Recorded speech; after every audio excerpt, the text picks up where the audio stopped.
Hello everyone, welcome back to salient English edu service. मैं हूं संदीप कुमार सोनी और आज के क्लास में हम लोग पढ़ेंगे कि how to write a notice, मतलब एक नोटिस कैसे लिखा जाता है। ठीक है, आप देख सकते हैं मैंने सबसे पहले इधर लिखा है नोटिस का इम्पोर्टेंस क्या है, नोटिस क्या होती है, किस तरीके से लिखी जाती है। ठीक है, और उसके बाद ठीक हमने इधर लिखा है एक टॉपिक लिखा है जो नोटिस है, कैसे नोटिस का टॉपिक क्या है, उसके बाद उसका फॉर्मेट क्या होता है। ये सब बातें मैंने पहले ही इसलिए लिख दी ताकि वीडियो जो है सो ज़्यादा लंबी नहीं हो। ठीक है, इसलिए मैंने ये पहली बातें लिख दी है। चलिए स्टार्ट करते हैं। सबसे पहले बेसिक कॉन्सेप्ट आपका क्लियर होना चाहिए कि नोटिस क्या होता है, किस लिए लिखा जाता है। ठीक है, देखिए सबसे पहले मैंने लिखा नोटिस, हिंदी में इसको सूचना कहते हैं। सूचना, जब आप क्या करते हैं टू द पॉइंट किसी से कोई बात कर रहे होते हैं, दैट इज कॉल्ड नोटिस, उसी को हिंदी में सूचना कहते हैं। देखिए क्या होता है कि ये है क्या, तो ये एक इम्पॉर्टेंट एस्पेक्ट्स ऑफ कम्युनिकेशन। ठीक है, ये एक बहुत ही महत्वपूर्ण पहलू है कम्युनिकेशन का, है ना। बातचीत का तरीका है ये। बातचीत का तरीका कैसे, आप कुछ लिख देते हैं और सामने वाला वो पढ़ करके समझ लेता है, तो ये हमारा कम्युनिकेशन हुआ। तो ये एक बहुत ही अच्छा जो है सो कम्युनिकेशन का हमारा पहलू है। अब इसमें कम्युनिकेशन हम करते कैसे हैं, ये या तो बिजनेस पर्पस से किया जाता है, ठीक है, या फिर ये एक फॉर्मल तरीके से किया जाता है। हम लोगों ने हाल फिलहाल ही एक application, how to write an application को हम लोगों ने कवर किया था, जिसमें कि हमने ये पढ़ा था कि एप्लीकेशन जो है वो लेटर का पार्ट है। लेटर दो प्रकार के, उसमें मैंने जिक्र किया था फॉर्मल और इनफॉर्मल। तो फॉर्मल जो कि टू द पॉइंट बात करता है ना। तो इसमें नोटिस में भी क्या होता है कि टू द पॉइंट आप बात करते हैं। ठीक है, उसके बाद अब देखिए ये लिखा किसको जाता है, रिटन टू टारगेट पर्सन्स और ग्रुप ऑफ पर्सन्स, मतलब ये किसी टारगेट किए गए लोगों को लिखा जाता है या फिर किसी टारगेट किए गए लोगों के समूह को लिखा जाता है। ठीक है, या तो आप किसी एक इंडिविजुअल को भी लिख सकते हैं या फिर ढेर सारे लोग हैं। ठीक है, और उस ग्रुप को भी आप लिख सकते हैं। ठीक है, उसके बाद नोटिस में देखिए क्या, अब हम किन किन को नोटिस लिखते हैं या फिर किन किन अवसरों पर नोटिस लिखते हैं, किन किन को लिखते हैं, किन किन अवसरों पर लिखते हैं, ये भी लिखा मैंने। अब देखिए सबसे पहले क्या कि इम्पोर्टेंट इवेंट है ना, कोई भी मतलब कोई इवेंट हुई है, कोई भी घटना हुई है, ठीक है, और बहुत ही वो ज़्यादा महत्वपूर्ण है, तो उसको लेकर के आप लिख सकते हैं। उसके अलावा दूसरा हमने लिखा कि सर्टेन इंस्ट्रक्शंस, है ना, मतलब आप जब कभी किसी प्रकार का कोई दिशा निर्देश अगर देना चाहे तो आप लिख सकते हैं। इसके अलावा इनविटेशन टू अ मीटिंग, मतलब कोई मीटिंग ऑर्गेनाइज की जाने वाली है और आप उस मीटिंग में किसी पर्सन को या फिर ग्रुप ऑफ पीपल को आप इंक्लूड कर रहे हैं या फिर उनको इनवाइट कर रहे हैं, आमंत्रित कर रहे हैं, तब आप लिख सकते हैं। इसके अलावा अनाउंसमेंट ऑफ एनी इवेंट, कोई इवेंट है जो कि शुरू होने वाला है ना, कैसे शुरू होगा, कब शुरू होगा, इन सभी मुद्दों को लेकर के भी आप लिख सकते हैं। और उसके बाद मेक अपील्स, है ना, किसी से किसी प्रकार की आपको गुजारिश करनी है, किसी प्रकार की आपको अपील करनी है ना, दया याचना ये वगैरह अगर करना है तो भी आप नोटिस लिख सकते हैं। ठीक है, तो 5 डिफरेंट अवसर पर नोटिस लिखे जाते हैं। इसके अलावा भी कई सारे अवसर्स हैं, लेकिन अभी हम लोग फिलहाल इतना ही जानेंगे। ठीक है, अब सबसे इम्पॉर्टेंट ये होता है इसमें वर्ड्स कितने लिखे जाएं। देखिए चूंकि नोटिस अगर आपका शॉर्ट रहेगा, छोटा रहेगा, तो सामने वाला पढ़ेगा भी अच्छे तरीके से, है ना, समझेगा भी अच्छे तरीके से। और इसलिए जब छोटा रखें तो इसमें एक वर्ड जो है वो एक एक अच्छा सा वर्ड लिमिट दिया गया है इसमें, है ना, स्टैंडर्ड वर्ड लिमिट दिया गया है, मतलब आप 50 वर्ड्स में लिख सकते हैं इसे। वैसे एग्जामिनेशंस में जब रहते हैं तो आपको वर्ड्स लिमिट्स वहाँ पे बगल में लिख दिया जाता है। अगर नहीं है, वर्ड लिमिट्स नहीं लिखा गया है, तो आप हमेशा याद रखिएगा कि स्टैंडर्ड नोटिस का जो वर्ड लिमिट होता है वो 50 वर्ड्स होता है। ठीक है, और इसके अलावा आप क्या करें, इसमें जो है सिंपल वर्ड्स को ही इंक्लूड करें, है ना, क्योंकि ये जितना आपका सिंपल नोटिस होगा वो उतने ज़्यादा लोग आपसे उस नोटिस को पढ़ने के लिए अट्रैक्ट होंगे। ठीक है, और उसके बाद नोटिस लिखने में ये एक चीज़ का और ज़रूर ध्यान दीजिए कि जहाँ तक आपसे संभव हो आप वहाँ तक उसमें पैसिव वॉइस का ही इस्तेमाल कीजिए। ठीक है, वॉइस एक्टिव वॉइस और पैसिव वॉइस होता है, तो पैसिव वॉइस का इस्तेमाल कीजिए। ठीक है, अब देखिए नोटिस का फॉर्मेट क्या होता है। अगर आपने फॉर्मेट सही से लिख दिया ना, 4 मार्क्स का रहता है, 4 मार्क्स के नोटिस रहते हैं। अगर आपने फॉर्मेट अच्छे तरीके से लिख दिया तो लगभग 2 से ढाई मार्क्स आपका उसी में चला आता है, ठीक है। 2 से ढाई मार्क्स आपको उसी में मिल जाते हैं। इसलिए फॉर्मेट आप बिल्कुल अच्छा रखें, क्लीन रखें, ठीक है। और एक वाइट पेज पे ही आप लिखें नोटिस। जब कभी एग्जाम में भी पूछे तो एक पूरे पेज में आप नोटिस लिखें, है ना। जिस तरीके से आप एप्लीकेशन लिखा करते हैं, एप्लीकेशन को एक पूरे पेज में लिखना चाहिए, उसमें कुछ और दूसरा नहीं लिखना चाहिए। ठीक उसी तरीके से नोटिस भी आप इसी तरीके से लिखें। अब देखिए, सबसे पहले तो मैंने क्या किया कि एक जो है टॉपिक लिया कि क्यों नोटिस लिखा जाता है। मतलब कोई एक टॉपिक ले लिया हमने लिखा due to heart failure one of the faculty members of maths name the mister Rakesh Asthana of Saint Francis school New Delhi passed away last night. मतलब क्या हुआ कि ड्यू टू हार्ट फेल्योर मतलब हार्ट का फेल्योर हो गया, मतलब हृदय गति जो है वो फेल कर गई।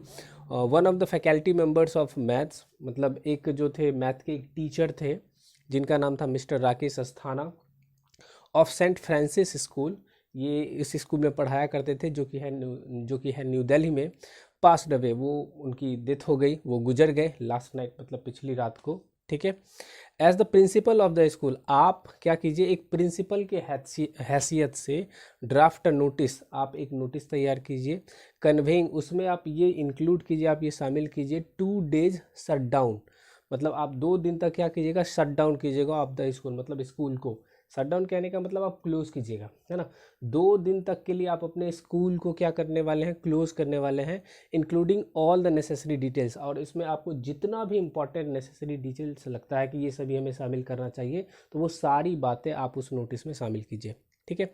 टॉपिक समझ गए। टॉपिक ये था कि हार्ट का फेल्योर हो गया, जिसके कारण मैथ्स के एक फैकल्टी मेंबर थे जिनका नाम था मिस्टर राकेश अस्थाना, वो गुजर गए। और वो एक स्कूल में पढ़ाया करते थे, Saint Francis school New Delhi में जो है, ठीक है। और उस शोक को प्रकट करने के लिए स्कूल के प्रिंसिपल के हैसियत से आपको एक नोटिस तैयार करना है, जिसमें कि आपको ये लिखना है कि आपका स्कूल जो है अगले 2 दिन के लिए शट डाउन होने वाला है, मतलब बंद होने वाला है, ठीक है। तो इसमें देखिए, इसमें कहीं पे भी वर्ड्स लिमिट्स नहीं लिखा गया है। वर्ड्स लिमिट्स नहीं लिखा गया, इसका मतलब ये कि आप जो है क्या कीजिएगा, स्टैंडर्ड वर्ड लिमिट को फॉलो कीजिएगा। यानी स्टैंडर्ड वर्ड लिमिट हमारा कितना है, 50 वर्ड्स। तो 50 वर्ड्स में ही आप लिखिए, ठीक है। देखिए, सबसे पहले आप क्या लिखिए कि हर एक लेटर को कैपिटल में करके जहाँ से आप लिख रहे हैं उस जगह को लिखिए, ठीक है। मतलब आप लिख रहे हैं कहाँ से, इस स्कूल से लिख रहे हैं, तो इस स्कूल का नाम लिखिए, हर एक लेटर कैपिटल होना चाहिए। ये जो पोर्शन होता है ये हमारा कहलाता है इश्यूइंग डिपार्टमेंट। इश्यू मतलब जारी करना, और डिपार्टमेंट मतलब जो कि एक संस्था है। कौन सी संस्था ये जो है ये नोटिस जारी कर रही है, that is called issuing department. उसके बाद आपको नोटिस लिखना है कैपिटल लेटर में, उसको एक अंडरलाइन आप कर देते हैं तो ज़्यादा अट्रैक्टिव लगेगा देखने के लिए, ठीक है। तो ये जो मैंने लिखा ये सिर्फ मैंने आपको समझाने के लिए लिखा है, इसको आपको नहीं लिखना है। इशूइंग डिपार्टमेंट समझ गए। फिर नोटिस में आपको ये नोटिस ऐसे लिख देना है, ठीक है। और उसके बाद आप एक टाइटल दीजिए, है ना। टाइटल आपका कैची होना चाहिए, मतलब क्या कि बहुत कुछ बातें आपकी टाइटल ही कह दे, आप टाइटल ऐसा दीजिए, ठीक है। तो मैंने लिखा 2 डेज हॉलीडे, मतलब 2 दिन की छुट्टी के बारे में, ठीक है। ये उसके ठीक नीचे आप अब देखिए, मान के चलिए कि पेज यहाँ से शुरू है, मतलब पेज यहाँ से शुरू है, तो आप 1/4 पार्ट तो छोड़ेंगे उसका, 1/4 पार्ट छोड़ करके यहाँ से आप लिखिए इसके ठीक नीचे वाले लाइन से 14 मई 2020, ये आपका डेट है। यहाँ पर आपको डेट लिखना है, ठीक है, समझ गए। तो ये डेट आपको इस तरीके से इस फॉर्मेट में आप लिख सकते हैं, ठीक है। उसके बाद जो बेसिक जो सबसे इम्पोर्टेंट पार्ट आता है वो आता है आपका बॉडी। बॉडी कहने का मतलब इसी में सारी बातें होंगी कि आप क्या क्या लिखेंगे, किस तरीके से लिखेंगे, ठीक है। और उस बॉडी को लिख लेने के बाद आपके पास नीचे जो आता है, सबसे पहले आप क्या कीजिएंगे, आपका जो डेजिग्नेशन है, डेजिग्नेशन मतलब आप जिस पद पर है, जो व्यक्ति है वो सबसे पहले अपना सिग्नेचर करेगा। मैंने साइन लिख दिया, आप साइन वहाँ पे कीजिएगा, ठीक है। साइन करने के बाद उसके ठीक नीचे आप ब्रैकेट में अपना नाम विद कैपिटल लेटर्स लिख दीजिएगा, ठीक है। कैपिटल लेटर्स नेम लिख करके और उसको ब्रैकेट में आप क्लोज कर लीजिएगा, ठीक है। उसके बाद नीचे जो होगा वो आपका डेजिग्नेशन होगा, मतलब आप किस पोस्ट पर हैं, किस पोस्ट के हैसियत से आपने ये नोटिस लिखा है। तो प्रिंसिपल है यहाँ पे लिखा हुआ था, तो यहाँ पे मैंने लिख दिया प्रिंसिपल, ठीक है। सॉरी, प्रिंसिपल का तो नाम, हाँ प्रिंसिपल का नाम नहीं दिया हुआ है, ये एक टीचर जो पास अवे हो गए उनका नाम दिया हुआ है, ठीक है। अब देखिए बॉडी में क्या क्या लिखना है। बॉडी में बहुत सारी बातें लिखनी होती है। सबसे पहले व्हाट, ये नोटिस किस लिए है, किस कारण के लिए है। उसके बाद वेयर, मतलब कुछ भी अगर इसमें होने वाला है, इसमें बहुत सारी चीज़ें इसमें से नहीं होगी, हम किसी दूसरे नोटिस में जब हम लिखेंगे तब वो उसमें बहुत सारी चीज़ें आएगी। वेयर मतलब वो कोई भी चीज़ जो होने वाला है वो कहाँ होगा। उसके बाद व्हेन, वो कब होगा। और हु, अगर वो कोई जो मतलब उसमें इंक्लूड होना चाहता है तो वो कौन कौन होंगे। और हुम, अगर वो इंक्लूड होना चाहते हैं तो और किन किन किन व्यक्ति से वो संपर्क कर सकते हैं, ठीक है। वैसे ये बॉडी में आपको लिखना होता है, लेकिन इसमें ज़्यादा कुछ डिटेल लिखने का है नहीं, इसलिए हमने इस चीज़ की चर्चा अभी हम इस वीडियो में नहीं करेंगे। ये मैंने पहला छोटा सा टॉपिक उठाया है, ठीक है। बॉडी में ये सभी बातें आपको लिखनी होती है, इतना बस याद रखिए, ठीक है। चलिए इसको भी मिटाते हैं, ठीक है। फॉर्मेट आपने समझ लिया। फॉर्मेट आप अच्छे से लिख दीजिए, 2 मार्क्स से 2.5 मार्क्स आपको ऐसे मिल जाएंगे, ठीक है। समझ गए। अब आइए हम लोग लिखते हैं बॉडी में क्या क्या लिखना है हमें। All the students are hereby informed that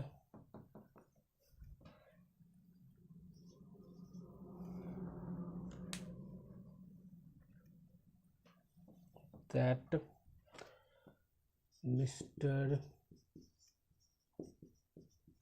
Rakesh Asthana, one of the faculty of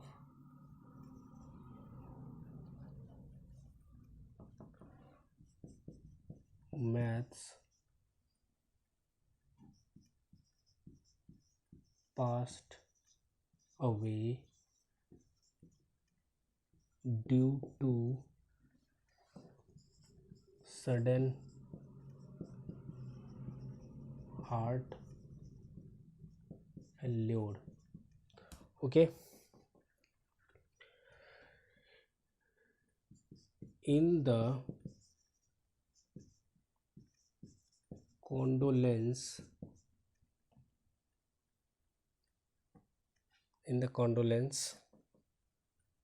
of him, our school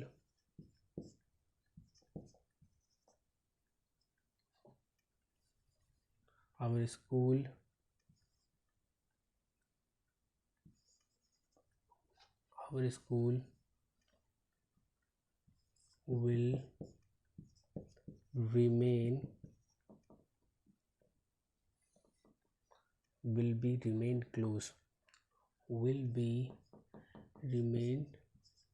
closed for next 2 days. Okay. It will reopen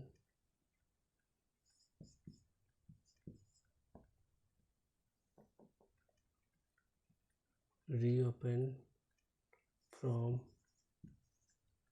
day from after, लिख लीजिए, reopen after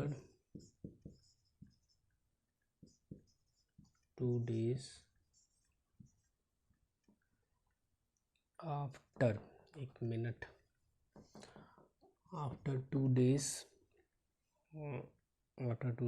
on its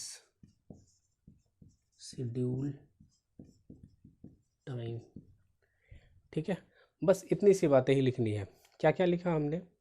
all the students, सभी विद्यार्थियों को are here bye informed, मतलब सूचित किया जाता है कि दैट की mister Rakesh Asthana one of the faculty of maths, जो कि हमारे एक मैथ के फैकल्टी हुआ करते थे, पास रवे, वो गुजर गए due to sudden heart failure, अचानक से उनकी हार्ट की फेल्योर हो गई। In the condolence of him, और उनकी शोक में our school will be remain closed, हमारी विद्यालय जो है वो अगले 2 दिनों के लिए, नेक्स्ट 2 डेज मतलब अगले 2 दिनों के लिए बंद रहेगी। इट विल रीओपन, यह पुनः जो है खुलेगी आफ्टर 2 डेज, 2 दिनों के बाद, ऑन इट्स शेड्यूल टाइम, मतलब अपने निर्धारित समय पर। ठीक है, ये सभी बातें हो गई। ये सभी बातें लिख लेने के बाद ये आपका सारा कुछ होगा। अब ये आपके मन में एक सवाल आया होगा कि सर ये जो 50 वर्ड्स बोले, तो क्या ये और ये और ये सब है, सब लगा करके? नहीं, ये इम्पॉर्टेंट है आपका 50 वर्ड्स, यानी ये तो आपका फॉर्मेट है ना।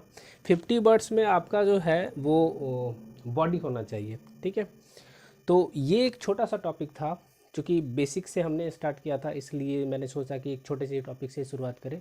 ठीक, ये वीडियो आपको पसंद आई होगी। अगर ये वीडियो अगर पसंद आई हो तो प्लीज़ इस वीडियो को सबसे पहले तो आप शेयर कीजिए, ताकि जितने भी नोटिस सीखने वाले बच्चे हों वो सीख सकें। और एक दूसरा नोटिस का फॉर्मेट और दूसरा नोटिस हम जल्द ही स्टार्ट करेंगे, जिसमें कि हमने कहा था कि बॉडी में बहुत सारी चीज़ें जो WH वर्ड था उससे रिलेटेड जो नोटिस होगा। ठीक है, और इस वीडियो को लाइक ज़रूर कीजिएगा। अब तक हमारे चैनल को सब्सक्राइब नहीं किए तो प्लीज़ हमारे चैनल को सब्सक्राइब कीजिए, हमें मोटिवेट करते रहिए इसी तरीके से। Thank you very much.